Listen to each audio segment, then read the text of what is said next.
Both sides of the arguments are very compelling. Initially, before starting this project, I believed fighting in sports should not be criminal.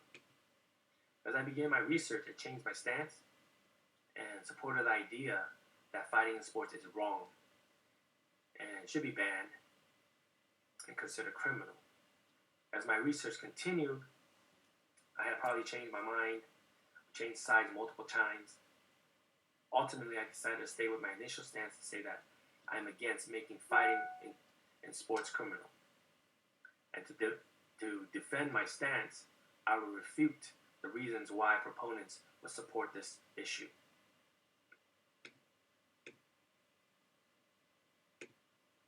Reason number one, fighting can kill careers and lives.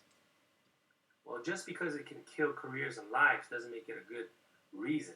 And here's why. For firefighters, fighting fire can also ruin careers and lives. Police officers, bounty hunters, folks in the military, they all have the risk of being injured, having a career or lives ended. But they still continue with their profession because they know the risk. And so do the athletes. Reason number two, fighting in sports is setting professional athletes up to be bad role models. Some fights in sports are bad examples, and some are just part of the game. The example of Michael Jordan and Reggie Miller is a great one because it actually teaches that fighting in sports during the intensity of the game is natural, but after the game, great players respect one another and are able to leave their differences on the court. This teaches our youth that sometimes we struggle and fight, but ultimately, we can come to peace and understanding. Even good parents sometimes argue, and fighting in front of the kids is setting bad examples as well. But the parents learn from their fights and eventually teach the children how to resolve the conflicts with mutual respect. So thus, athletes can still be good role models after fighting. 3. Double standard. Why is fighting in sports not criminal, but outside of sport it is criminal? Well, here's where we must remember the definition of battery. The key word is consent. In sport, fighting is already assumed that there is consent. And this is actually true for fighting outside of sport. From the picture on the right, society would expect that the police come and arrest the fighters. But the reason for the arrest is not battery. It could be for public disturbance, but most likely for participation of an illegal event. So thus, there's no double standard. 4. Teams can sabotage the games. It is true of the NFL New Orleans Saints bounty scandal. 4 players, including linebacker Jonathan Vilma, were suspended by the NFL for the entire 2012 season. According to the league statement, the NFL concluded that Vilma offered his defensive teammate $10,000 to knock out Arizona quarterback Kurt Warner out of the divisional playoff game, and the same amount to put quarterback Brett Favre out of the NFC Championship game. I do agree that sabotaging the game is wrong. Thus, let the NFL handle the punishments. The league is capable of handling its own issues. The government should stay out of the NFL's business. Let the league sort out its own problem. In a more extreme case, prosecutors can proceed with criminal charges. In 2004, criminal charges were filed against 5 Indiana Pacers and 7 fans for their part in a brawl at the end of the Detroit Pistons and Indiana game. So in extreme cases, criminal charges are filed. But for majority of the cases, let the league take care of their own business.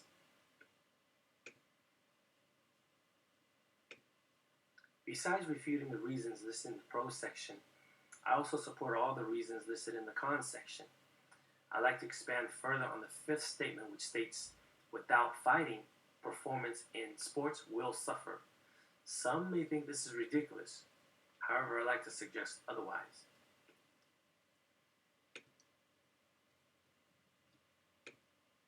Take a basketball player, for example. No basketball player wants to get injured, but all professional NBA players have experienced injuries throughout their careers. So they train harder and condition their body to be stronger and more flexible to prevent injuries. Preventing injuries is like preventing fighting. The best way to avoid it is to be prepared for it. And by preparing for it, the athletes are much better athletes because of it.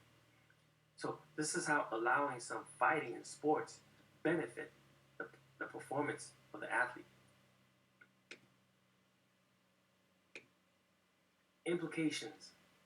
If the offense is serious enough for prosecutors to file suit against an athlete for battery, he must consider all possible defenses.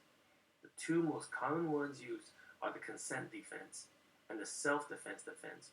Remember the definition of battery?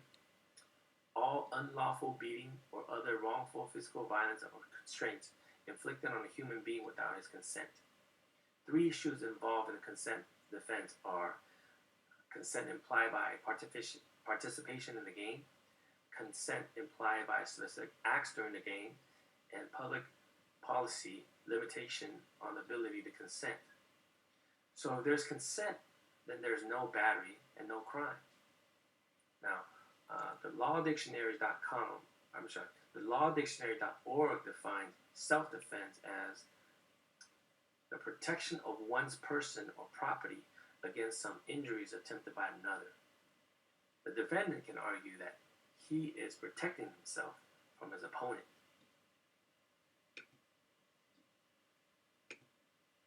Financial implications. There's also a financial factor that must be considered as well. The entire process of prosecuting these types of events can cost taxpayers money. So some would argue that our government is spending too much on issues that should be left for private leagues to take care of.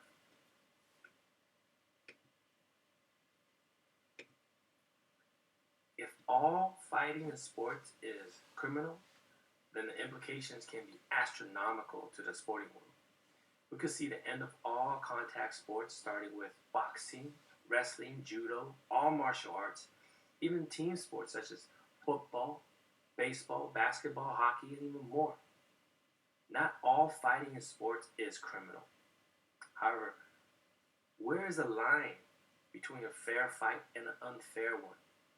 Each incident is different, and that's why prosecutors will consider filing suit only for cases which he or she believes are strong enough to get a guilty verdict.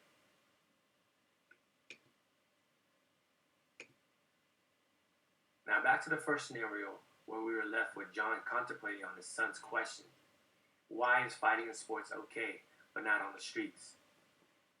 From this presentation, it is evident that the answer is not very simple. The issue of fighting in sports is very similar to the issues of spanking or disciplining one's child. So these two issues are similar in extreme cases where they can both be considered criminal. However, to make a blanket statement that fighting in sports is criminal is like saying spanking or disciplining one's child is criminal.